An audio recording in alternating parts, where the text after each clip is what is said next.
प्रेक्षकांनो नमस्कार. तर आपण बघतोय विसरू नको तू मलाचा आजचा म्हणजेच 21 जुलैचा इंटरेस्टिंग आणि धमाकेदार एपिसोड. पण सुरुवात काहीशी मात्र डल झालेली आहे या एपिसोडची. कारण वैदेही तिकडे बेडवर अशी शांत अशी रडत बसलीये आणि इकडे सूर्या पण असा सुन्न होऊन बसलाय आणि त्याला सारखं आठवतंय की वैदेही देसाई, वैदेही सदानंद देसाई असं वरदने सांगितलेलं असतं ते आठवतं. आणि त्याला त्याची स्वप्न जी काही आधीची आहेत ती आठवतायत. समुद्रावर कसं तिला पडताना धरलं होतं किंवा आणि सगळ्या गोष्टी अशा आठवतायत. तो मध्येच आपला फोन पण बघतोय, अजून सुद्धा ब्लॉक लिस्टमधलं काढलेलं नाहीये. तर वैदेही सुद्धा अशी किचन हातामध्ये घेतली ती आणि त्या किचनकडे बघत बसलेली आहे. कसं तिनं ते गिफ्ट ॲक्सेप्ट केलं होतं हे तिला इथे आठवतंय आणि प्रेक्षकांना आता सूर्या रडतोयच जरा कमी असा धुमसून की म्हणजे तुटताना तुटतो हा जीव का सांगना रे मना असं ते चाललंय. इकडे वैदेहीची कशी भेट झाली होती, कसा तो दशावताराच्या रूपामध्ये तिच्या समोर गेला होता, असे बरेचसे प्रसंग आठवतात. कशी वैदेहीने त्याची मैत्री ॲक्सेप्ट केली होती, हे सगळे प्रसंग आठवतायत. कशा त्यांची भांडणं झाली होती हे पण आठवतंय, की कसं म्हणजे तुझ्याशी मैत्री केल्याचा पश्चाताप झाला वगैरे वैदेही बोलली होती. कसं रक्तदान शिबिर केलं होतं. यापुढे माझं तोंडही तू बघू नकोस किंवा तुझं तोंड दाखवू नकोस, विसरून जा मला, अशा गोष्टी ज्या काही वैदेहीने सांगितल्या होत्या, त्या सुद्धा आठवतायत तिथे सूर्याला. आणि वैदेही देवळात कशी म्हणते, "अरे मला शांतता मिळावी म्हणून मी देवळात आले होते, पण पाया पडते मी तुझ्या, तू माझ्या समोर येऊ नको" वगैरे वैदेहीनं म्हटलेलं असतं. ह्या सगळ्या गोष्टी आठवतायत सारख्या-सारख्या आणि वैदेहीला सुद्धा तेच आठवतंय, की "अगं तू समईजवळ उभी होतीस, नशीब तो देवासारखा धावत आला आणि म्हणून त्याने बाजूला केलं तुला." म्हणजे कसं सूर्याने तिला वाचवलं होतं. ह्या गोष्टी वैदेहीला आठवतायत आणि सूर्याने आपली मदत कशी केली होती, ह्या गोष्टी वैदेहीला आठवतायत आणि त्यामुळे ती इथे इमोशनल झाली, की म्हणजे त्याने आपली मदत केली, पण आपण त्याला साधं थँक यू म्हटलेलं नाही. आपण त्याच्याशी रूड वागलोय, ह्या सगळ्या गोष्टी त्याला जाणवतायत. कसं तो दवाखान्यामध्ये वाचवण्यासाठी धावून आला होता आपल्याला, ह्या सगळ्या गोष्टी तिला आठवतायत आणि कसं त्या माणसाचे जे काही हल्ला करणार होता, जो माणूस बॉटल घेऊन मारायला येणार होता, तर त्याच्यापासून कसं वाचवलं होतं, हे सगळे प्रसंग आठवतात आणि सूर्याला मात्र सारखं ते एकच नाव लक्षात येतंय, की वैदेही देसाई. परत मंग्या आणि नानूने म्हटलेलं असतं, की ते आठवतं, की या देसाईंच्या नादाला लागू नकोस. आता तरी तो डॉक्टर मॅडमचा विषय सोड. तोपर्यंत वच्छीची शपथ आठवते, देसाई यांच्या कुळाचा सगळ्यांचा नायनाट करून त्यांच्या 13व्याचं जेवणार नाही, तोपर्यंत आई हणमाईची ओटी ही वत्सला तांडेल भरणार नाही, ही शपथ जी काही घेतलेली आहे ती आठवतीये.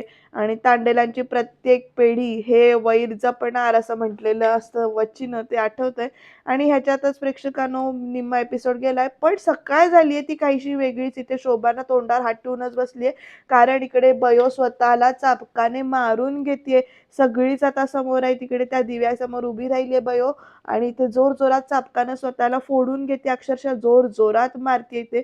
बाकी सगळीजण इथे घाबरली आहेत बरं काय. वच्चीचा हा प्रकार बघून धक्काच बसलाय. खूप जोरात मारते. शोभा येत असते, "अगं बायो" असं म्हणत थांबवायला, तर सुधाकर म्हणतो, "ए गप ना गप, जीव वर आलोय का तुझं? जरा जरा शांत रह एका जागेवर. ते दिसता ना ती पेटून उठली या. जवळ जाशील ना तर जळून खाक होशील तू." तर इकडे बायो, "बायो थांब, बायो थांब, नको. मामा, मामा, अरे सांग ना." तर सुधाकर म्हणतो, "अगं बयो ऐक, चिडवाचं ऐक बयो." तर लगेच आई आई पण म्हणते तिकडे, "वच्छे हा काय वागणं आहे, पोर किती घाबरले ती बघ, थांबव थांबव हे सगळं." तर बयो काय चुकलं असेल तर सांग आमका. बयो अशी स्वतःला शिक्षा करून घेऊ नकोस, असं सुधाकर तिकडनं म्हणत असतो. बाकी सगळेजण इथे बयोला थांबवायचा प्रयत्न करतायत. "अगं बघतोस काय, हो पुढे हो" असं म्हणत ना दोघं जण पाय धरतात बरं का. तर सुधाकर आणि शोभा येऊन बयोचे पाय धरतायत आणि म्हणतात, "बयो थांब, आता बघवत नाही." चिंगळी पण म्हणते, "बयो अगं सांग तरी काय झाला." सुधाकर पण तेच म्हणते, "बयो अरे सांग काय झालं, कित्याक शिक्षा करून घेतात." तर आता बयो काय सांगते बघा प्रेक्षकांनो. बयो म्हणते, "सुधाकरा, अरे आजचा दिवस विसरलास का तू? आजच्या दिवशी त्या देसायांमुळे पोरके झालो आपण." म्हणजे आज तो दिवस आहे बरं का. काहीतरी झालं होतं 25 वर्षांपाठीमागं तो. तरी ते बयो म्हणते, "आजच्या दिवशी माझ्या बापाशी मी रक्ताच्या थारोळ्यात बघितलं होतं," असं बयो सांगते आणि म्हणते पुढे, "25 वर्ष झाली सुधाकरा, 25 वर्ष झाली त्या गोष्टीला." आणि आता सुधाकर पण पेटलाय बरं का, राग दिसतोय. बयो पुढे म्हणते, "आणि अजूनही ती देसाई आहेत ना, ती जित्ती. एक पण देसाईला काय नाही झालं.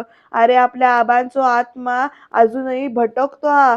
त्यांका मुक्ती नाही मिळून जाऊ शकले मी," असं इकडे बयो म्हणते. आणि पुढे एकदा प्रेक्षकांनो आबा असं म्हणत ना वरती बघत ना रडते आणि आबा माका माफ करा आबा, आबा माका माफ करा असं सगळं चाललंय. आणि बयो इकडे की नाही त्या दोघांना परत बाजूला करते. सुधाकरच्या चेहऱ्यावर पण आता राग आलाय त्या 25 वर्षा पाठीमागची गोष्ट आठवून. सुधाकरला बाजूला करते बयो आणि परत आपल्याला मारून घेणार. तेवढ्यात सुधाकर म्हणतो, "बयो थांब, अगं नाही विसरले मी. 25 वर्षांपाठीमागं काय घडला ते माझ्या लक्षात आ. त्या देसायांका त्यांच्या पापांची आठवण करून देतय मी. त्यांचं काळीज थरथरणार आता.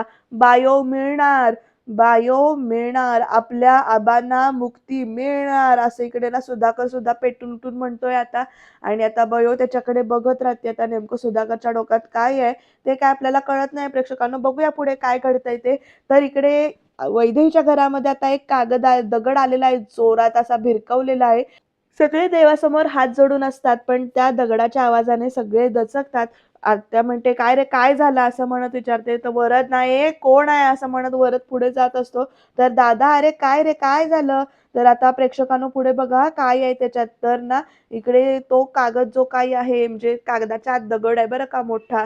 तो असा कागद बाबांनी घेतलाय वैदेहीच्या म्हणजे सदाभाऊने घेतलाय. तो दगड बघतात केवढा मोठा आहे तो आणि त्या चिठ्ठीमध्ये काय तरी लिहिलेलं आहे बरं का प्रेक्षकांनो. आता काय लिहिलेलं असेल ते कळेल तुम्हाला. एपिसोड शेवटपर्यंत बघा. आता दगड बाजूला ठेवून बाबांनी तो कागद उघडलाय आणि काय असा असं आत्या विचारते तर बाबा ते वाचतायत बरं का. इकडे वरदचे बाबा बघा कसे बघतायत. वरद तर येऊन म्हणतोय, "पळून गेला, समोरून वार करायची हिंमत नाही यांच्यात," असं वरद येऊन म्हणतो इथे. तर प्रेक्षकांनो इकडे बाबांना 2 मिनिटं बघतात आणि म्हणतात, "नले रक्तानं लिहिलेला." नले विचारते, "काय लिहिलं?" सदाभाऊ वाचायला सुरुवात करतात आणि वाचतात त्याच्यावर काय लिहिलंय ते. तर त्याच्यावर असं लिहिलंय, "आज त्या घटनेत 25 वर्ष झाली. तुम्ही पण विसरू नका," असं त्याच्यात लिहिलेलं असतं.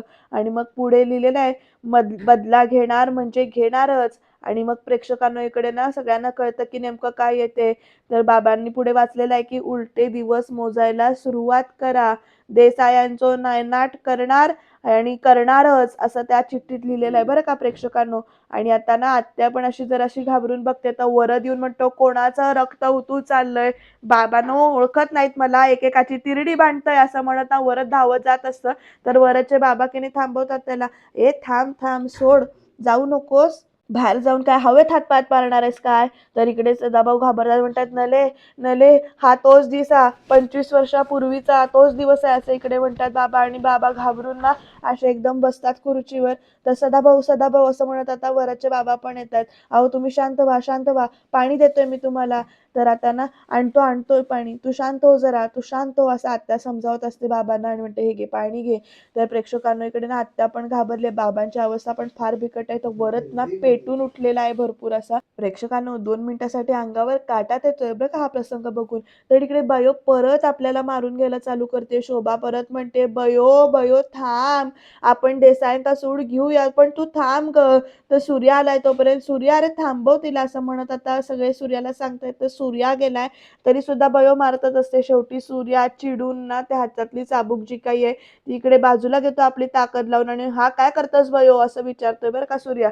तर आता सुधाकर धावत येतोय आणि सांगतो, "बयो देसाईंपर्यंत धमकी पोचली, सगळे देसाई बिथरले आहात." आणि लगेच ना सूर्या म्हणतो, "बयो हे काय चालवलंयस?" तर लगेच ना इकडे बयो म्हणतो, "जसं औषिक लागता म्हणून चाबूक काढून घेतलास ना, तसा गेली 25 वर्षात सुडाचा निखारा जाळता माझ्या डोक्यामध्ये, तर तो कधी काढून देणार तू? लक्षात ठेव, तू तांडेलांचो वारसस आणि वारसाक फक्त संपत्तीच नाही तर इज्जत पण येता. आणि आजपासून त्या देसायांच्या कुळाचो नायनाट करण्याची जबाबदारी तुमच्यावर सोपवतोय मी," असं इकडे ना बयो चिडून बोलतेय बरं का. आणि आता प्रेक्षकांनो सूर्या विचारत असतो, "बयो त्या देसायांपायी कित्येक त्रास देते तू स्वतःच.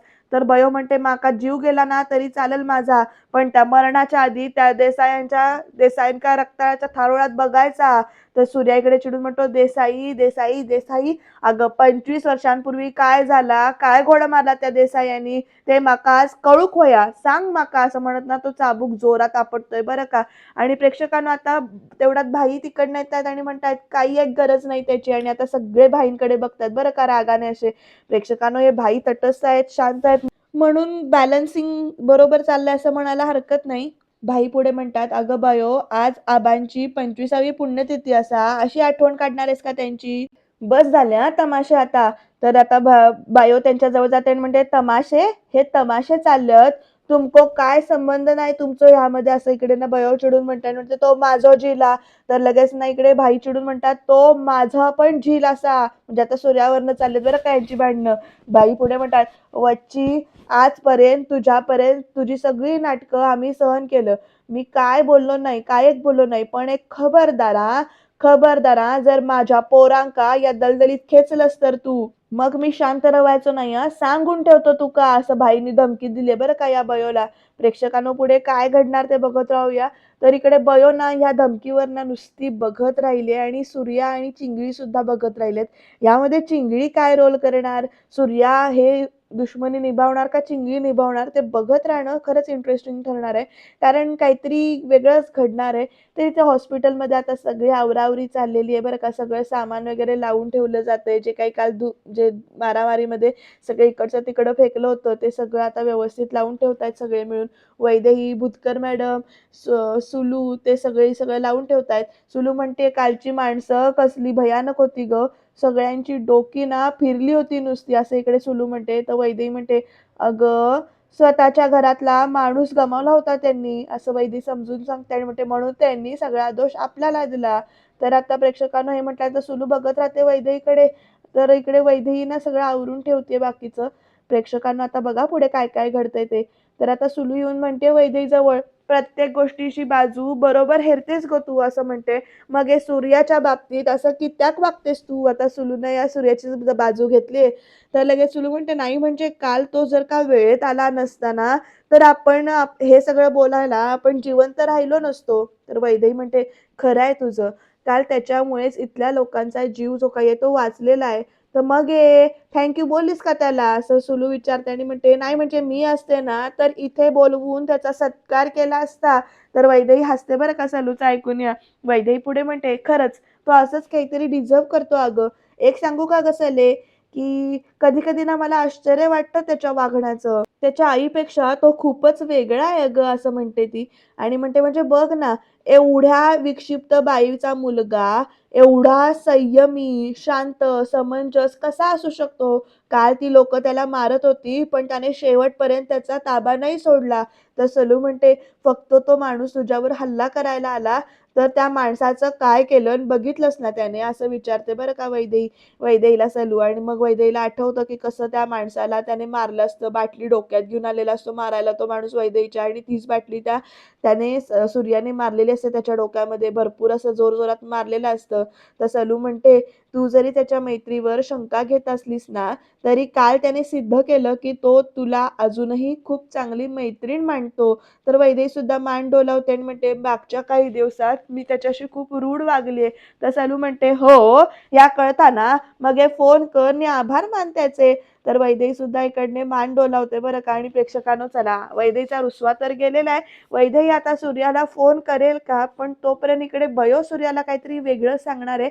ते नेमकं काय आहे ते जाणून घेण्यासाठी एपिसोड शेवटपर्यंत बघा. तर इकडे वरदची ना भरपूर अशी चिडचिड होतीये, धुमसतोय तो आणि म्हणतोय, तरी मी सांगत होतो, जोपर्यंत त्या तांडेलांचं घर पेटवणार नाही ना, तोपर्यंत आपलं डोकं टळणार नाही. तर इकडे वरदचे बाबा पण नाही अशी मान डोलावतायत. वरद पुढे म्हणतो, त्या तांडेलांची सवयच असा काडी लावून पळून जायचा.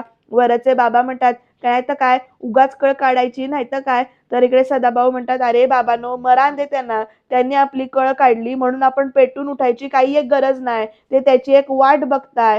तर लगेच वरद म्हणतो, त्यांका जर ना तेच हवं असेल ना, तर ना मी बघतोच, असं म्हणत ना तो हॉकी स्टिक काढतो बरं का कपाटावरची, आणि तो बाहेर जात असतो. तर आत्या थांबवते त्याला, वरद वरद तू काय करतोयस, तू थांब. तर वरद ना ताकदीने सांगतो, "सोड, सोड." असं सगळ्यांना वरद जोरात आपली ताकद लावतोय आणि आत्याला म्हणजे वरदच्या आईला म्हणतो, की "सोड, सोड, तू थांब." असं चाललंय इकडे. आत्या जीवाच्या आकांताने थांबवायचा प्रयत्न करते या वरदला, पण हा वरद काही ऐकून घेत नाहीये. आत्या पुढे म्हणते, "मी काय सांगते ते मस्तकात शिरतंय का तुझ्या? 25 वर्षांपूर्वी जा काही झालं असेल ना, ते आम्ही बघून घेऊ काय ते. तुम्हा मुलांका यात पडायची गरज नाही. सांगून ठेवताय मी." तर वरद म्हणतो, "बास झाला, बास झालं." आता वरद चिडून म्हणतो, "आम्ही आमचं बघून घेऊ, आम्ही आमचं बघून घेऊ." काय चाललंय नुसतं हे? की ते ना लोकं आपल्या घरात घुसून धमकी देऊ लागले, धमकी. आणि तुम्ही अजून बघूनच घेताय. आणि एक गोष्ट सांगून ठेवतोय हां मी सगळ्यांका, असं म्हणत आता वरद काय सांगतोय बघा प्रेक्षकांनो. वरद पुढे म्हणतो, "मी आता लहान नाही. गावात ना माका लोकं आमदार म्हणून बघतात लोकं. आज ना मी जर काय हालचाल केली नाही ना, तर कुत्रा पण विचारणार नाही माका." असं इकडे वरद म्हणतोय बरं का. आणि प्रेक्षकांनो वरद म्हणतो, "तुम्ही बसा गाराणी घालत. जे काय असेल ते. आज त्या तांडेलांची तिरडीच बांधून येतंय." असं म्हणत ना वरद रागाने बाहेर पडतोय. तर प्रेक्षकांनो इकडे सदाभाऊंना मात्र जाम टेन्शन आलंय. ते खूप बिथरलेत, धसका घेतलाय त्यांनी आणि वरदचे बाबा त्यांना सध्या तरी सावरायचा प्रयत्न करतायत. इकडे नल्लू आत्या तर वरदच्या पाठीमागे जवळ-जवळ धावतच आली आहे. गाडीला अक्षरशः धरलंय. "वरद, अरे ऐक ना. वरद, वरद थांब. अरे, अरे ऐक वरद, जाऊ नकोस. हे बघ, हे बघ, हे बघ, डोक्यात राग घालून घेऊ नकोस रे वरद. ऐक रे माझा. वरद ऐक रे. अहो थांबव त्यांना." असं म्हणेपर्यंत इकडे वरद निघून गेलाय. तर प्रेक्षकांनो आता इकडे भाई बघा पुढे काय म्हणतायत ते. "सुडाच्या भावनेनं डोकी फिरली आहेत तुमची आणि वच्छे तू जी झापडं डोळ्यांवर लावलीस ना, ती मला माझ्या मुलांच्या डोळ्यावर नकोयत." तर इकडे वच्ची म्हणते, "झापडं आम्ही नाही, तुम्ही लावली आहेत." आता वच्ची पण भांडते बरं का भाईंशी आणि म्हणते, "माळाच्या दिवशी वडे खाताना आबा देव माणूस होतो एवढं बोलला म्हणजे होत नाही. खाल्ल्या मिठाची जाण असूक होई." तर भाई म्हणतात, "ती जाण माका असा म्हणून आबांनी माझ्या हातात सोपवलेला धंदो आहे ना, तो मी वाढवलाय, जपलाय आणि आता पुढच्या पिढीच्या हातात देतोय मी धंदा. ती जाण माका असा म्हणून तू आणि आपली पोरं नावापुढं तांडेल लावता." तर लगेच बायो म्हणते, "लावणारच. कारण पेडणेकरांचं अस्तित्व काय आहे?" असा प्रश्न विचारते बरं का ही बायो भाईंना आणि म्हणते, "एखादं झाड मोडून पडलो तर बांडगुळात काय फरक पडत नाही. फरक पडता तो त्याच्या सावलीक वाढणाऱ्या रोपांका." असं म्हणते. कारण त्याका कोणी वाली उरत नाही आणि ज्यांना आमची सावली आमच्यापासून हिरावून घेतली ना, त्यांची पाळंमुळं मी नष्ट करणार. 25 वर्षांपूर्वी मी जी शपथ घेतलंय, ती शपथ आज हा तांडेलांचं वारसदार घेणार, असं म्हणते बरं का इकडे. आणि मग प्रेक्षकांनो इकडे चिंगळी आणि सूर्या एकमेकांकडे बघतात आणि आता सूर्या खरंच ती शपथ घेईल का? तर इकडे बयोला भाई म्हणत असतात, "वच्ची." तर वच्ची म्हणते, "होय." "सूर्या?" तर सूर्या म्हणत असतो, "बयो, बयो." आता बघा प्रेक्षकांनो वच्चीनं काय केलंय बघा. या सूर्याला ना जवळ-जवळ ओढून घेतले त्या दिव्याजवळ आणि त्या दिव्याजवळ हात ठेव आणि म्हणते काय सांगते बघा बयो. बयो म्हणते, "या दिव्याक साक्षी ठेवून तू शपथ घे. या देसायांचो नाश माझ्याकडून नाही झालो तर तू ती जबाबदारी घेशील."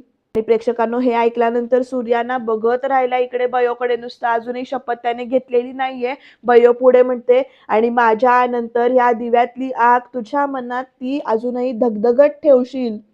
सूर्य अजून तोंडातनं काही शब्द घेत नाहीये कारण त्याला आठवतंय वैदेही देसाई, वैदेही सदानंद देसाई. ही देसाईंची मुलगी आहे. हे जर का कळलं ना बायोग तर तिचा तर जीव घेईलच आणि आपल्याला पण साफ नाहीसं करील. पण इकडे सूर्या म्हणत असतो, "माझं प्रेम आहे त्यांच्यावर." म्हणजे हे जे काही 2 मागच्या दिवसात घडलेला प्रसंग आहेत सगळे देसाईंच्या बाबतीतले म्हणजे वैदेहीच्या बाबतीतले ते सूर्याला इथे आठवतायत आणि सूर्या विचार करतोय, तो शपथ घेत नाहीये. तर प्रेक्षकांनो इकडे बयो म्हणत असते, "सूर्या माझ्याकडे बघ. सूर्या माझ्याकडे बघ सूर्या." तर सूर्या बघतो रागावून बयोकडे. तर चिंगळी पण कशी बघते बघा. बयो म्हणते पुढे, "त्या देसायांचा नायनाट करून माझ्या काळजाक शांती देशील अशी शपथ दे तू." आता प्रेक्षकांनो सूर्या अजून सुद्धा तोंडातनं शब्द काढत नाहीये. "शपथ दे सूर्या." असं बयो म्हणते. तोपर्यंत चिंगळी म्हणते, "बयो दादाला मान्य नसेल ना तर मी ही घेते शपथ." असं आता चिंगळी येऊन सांगते बरं का आणि म्हणते, "त्या देसायांची वाट मी लावतोय का नाही बघ." असं म्हणते बरं का चिंगळी. आणि लगेच ना इकडे बाई चिडतात आणि म्हणतात, "चिंगळे गप्प बस आणि घरात जा तू आतमध्ये." असं सांगतात बरं का बाई चिडून. आणि मग प्रेक्षकांनो भाई बघतात बयोकडे आणि म्हणतात, "सूर्या शपथ घ्यायची काही एक गरज नाही. हात काढ." हात काढ तू असं भाई सांगतात. तर इकडनं प्रेक्षकांनो सुधाकर म्हणतो लगेच, "भाच्या बापाशीचं अजिबात ऐका नकोस तू. तू घे शपथ. आऊस काय म्हणता ना ते कर. घे शपथ." असं इकडे ना सुधाकर सांगतो. तर बयो म्हणते, "सूर्या तू माझं झिलाशील ना आणि जर का तुझ्या तांडेलांचा रगत असेल ना तर तू शपथ घेशील." असं इकडे बयो परत म्हणते. आणि प्रेक्षकांनो खरंच सूर्या शपथ घेईल का? तर तोपर्यंत ना इकडे वैदेहीनं सूर्याचा नंबर जो काही आहे तो ब्लॉक लिस्टमधनं काढलेला आहे प्रेक्षकांनो. ती फोन घेऊन बसलेली आहे आणि ती आता प्रेक्षकांनो वैदेही सूर्याला फोन लावणार. आणि इकडे तर प्रसंग आहे की सूर्याला बयो शपथ घ्यायला लावतीये. तर काय घडतंय ते बघत राहणं इंटरेस्टिंग ठरणार आहे बरं का. तर इकडे भाई विचारतायत, "वच्ची अगं हे काय चालला?" तर बयो म्हणते, "बरोबर बोलतेय मी जे काही चाललंय ते." आणि तोपर्यंत इकडे सूर्याचा फोन व्हायब्रेट होतोय बरं का प्रेक्षकांनो. इथे तर एक हात इथे दिव्यावर आहे, एका हातात फोन आहे, एका हातात एवढा कसला हा विचार करतोय असं इकडे सांगतोय सुधाकर. तर इकडे आजी म्हणते, "तू गप रव रे सूर्या, हे बघ मी काय सांगता आता ऐक तू. भाई जे सांगेल ना तास तू ऐक, तास तू कर, सांगान ठेवते तू का." तर प्रेक्षकांनो इकडे डॉक्टर मॅडम लिहिलेलं फोनवर स्क्रीनवर नाव येतंय, पण वैदेही देसाई, वैदेही सदानंद देसाई हे नाव त्याच्या डोक्यात घोळतोय. बयो तिकडनं म्हणते, "तू माझा जीव असशील, तुझ्या अंगात जर तांडेलांचं रगत धावत असेल तर तू शपथ घेशील." इकडे बयो म्हणते ते सगळे असे चारी बाजूनी त्याचा गोंधळ गोंधळ सुरू आहे बरं का. चारी बाजूनी चार चालू आहेत की शपथ घे, शपथ घेऊ नको आणि तो येणारा वैदेहीचा फोन, हे सगळं तिथे घडतंय. त्यामुळे सूर्याचं डोकं ना हँग झाल्यासारखं झालंय प्रेक्षकांनो. कारण सगळीजण सगळे वेगवेगळे सांगतात आणि त्याचं मन काहीतरी वेगळं सांगतंय. त्याला आठवतंय काहीतरी वेगळंच की वैदेही देसाई आहे ते वगैरे. परत त्याच्या मित्रांनी कसं समजावलेलं असतं, ह्या सगळ्या गोष्टी ते सूर्याला आठवतायत. आता शोभा तर या सगळ्यांमध्ये ना बघण्याची भूमिका घेते फक्त. ती काही बोलत नाहीये. पण आता काय करतो सूर्या हे बघत राहणं खरंच गरजेचं आहे बरं का. तोपर्यंत ना प्रेक्षकांनो सूर्या आता काय करतो बघा, आपला दिव्यावरचा हात आहे ना तो काढून घेतो आणि सूर्याने दिव्यावरचा काढलेला हात बघून सगळ्यात जास्ती धक्का कुणाला बसलाय तर प्रेक्षकांनो बयोला धक्का बसलाय बरं का. ती म्हणते, "सूर्या अरे माझा शब्द खाली पडू देणार नाहीस असं वचन दिला होतास तू मका, विसरलास का?" असं विचारते बरं का. आणि म्हणते, "बापाशी का तू पण विसरलास की काय ते?" आणि प्रेक्षकांनो इकडे ना सूर्या म्हणतो, "बयो हे बघ मी तुझ्यासाठी ना वाटेल ते करू शकतोय, जीव पण देऊ शकतोय." तर बयो म्हणते, "जीव द्यायचं नाहीये झिला, जीव घ्यायचा असो, जीव घ्यायचं असो." आणि पुढे सांगते ती, "आणि त्यासाठी आधी शपथ घ्यायला लागणार आहे." तर लगेच सूर्या म्हणतो, "ठीक आहे, शपथ घेतोय मी." तर लगेच ना भाई बघणं तसा सूर्या, तर लगेच सूर्या म्हणतो, "पण एका अटीवर मी शपथ घेणार." तर आता प्रेक्षकांना सुधाकर म्हणतो, "बायोच्या शब्दात कड घालतेस तू, एवढी हिंमत झाली तुझी?" तर बायो ना सुधाकरला पुढे बोलू देत नाही आणि म्हणते, "ऐकतय मी, बोल काय अट आहे तुझी?" तर सूर्या म्हणतो, "मी शपथ घेतोय, पण माका कळलं पाहिजे त्या 25 वर्षांपूर्वी काय झाला होता ते." प्रेक्षकांनो बघा सूर्या सरळ विचारतात, त्या म्हणतो, "मला कळलं पाहिजे आज, आता, ह्या क्षणाला काय असेल ते कळलं पाहिजे काय झालं होतं ते." आणि प्रेक्षकांनो पुढे सूर्या काय म्हणतो बघा, "जर का समजा ते काय घडलं होतं, ते समजा जे काही झालं होतं, ते वाद बसून चर्चे करून मिटणार असतील तर काय नको?" असं विचारतो. तो सुधाकर टाळ वाजवत येऊन म्हणतो, "वा वा वा वा वा भाच्या चांगले पांग फेडलेस हो आयशीचे तू." बायो ऐकलंस तू, ज्यांची आपल्यासमोर उभं राहायची लायकी नाही त्यांच्या मांडीला मांडी लावून चर्चा करा असं म्हणायचा. अरे काय कळता तुका, तू काय बोलतास ते? तर इकडे बायो म्हणते, "बोलान दे सुधाकरा, बोलान दे त्याका. अरे या तांडेलांचं नाय तर पेडणेकरांचं रगत बोलतं." असं भाईंकडे बघत म्हणते बरं काही बयो. आणि प्रेक्षकांनो बयो म्हणते, "तुझा विश्वास नाही माझ्यावर बास." आता सूर्या बोलणार तर सूर्याला बोलू पण देत नाहीये. आणि आता बयो तर चिडलेली आहे, म्हणते, "आज माझ्या लक्षात इला की तू आता माझो राहिलो नाहीस." असं म्हणते बरं का प्रेक्षकांनो ही बयो. आणि आता तिच्या डोळ्यात ना खरंच पाणी पण आहे, म्हणजे हरल्यासारखं वाटतंय तिला की तिला विश्वास असतो सूर्य आपला ऐकेल, पण सूर्या ते याचं ऐकत नाही. आणि त्याच्यामुळे होतंय काय, तिला आता विश्वास बसलाय की तू माझं राहिलो नाहीस असं ती म्हणते आणि तिकडनं निघून जाते. तर प्रेक्षकांनो सुधाकर त्याच्या बयोच्या मागनं धावत आतमध्ये जातो तिकडनं निघून. पण भाई मात्र प्रेक्षकांनो सूर्याला इकडे आधार देतायत, सूर्याच्या खांद्यावर हात ठेवतायत आणि "शांत हो" असं म्हणतायत. "होईल सगळं नीट" असा विश्वास भाई दाखवतायत. तर सूर्या एकदा आपल्या हाताकडे बघतो आणि एकदा हाताकडे बघतोय आणि त्याला आठवतंय, की देशांचा नाश माझ्याकडून झालो नाही, तर तू ती जबाबदारी घेशील असं बयो म्हटलेली असते. ते सारखं आठवतंय सूर्याला परत आता इथे. परत वैदेहीचं नाव आठवतंय, वैदेही देसाई आणि आपलं प्रेम आठवतंय त्याला. सूर्याचा आजचा निर्णय मला तरी पटलाय. तुम्हाला पटलाय का ते कमेंटमध्ये सांगा. तर प्रेक्षकांनो उद्याच्या भागात बयो म्हणते, "तुमच्या पुढच्या पिढीनं तुमचा वारसा लाथाडलो पण तुमची लेक अजून जिती हा" असं म्हणते आणि तुमका न्याय मिळवून देण्यासाठी कुठल्याही कुपड्यांची गरज नाहीये. तर वरद आलाय, "ए वच्ची तांडेल बाहेर ये" असं म्हणत. उद्याचा भाग याहीपेक्षा डेंजर असण्याची शक्यता आहे. तो कसा असेल हे जाणून घेण्यासाठी चॅनलला सबस्क्राईब करायला अजिबात विसरू नका आणि बघत राहा विसरू नको तू मला.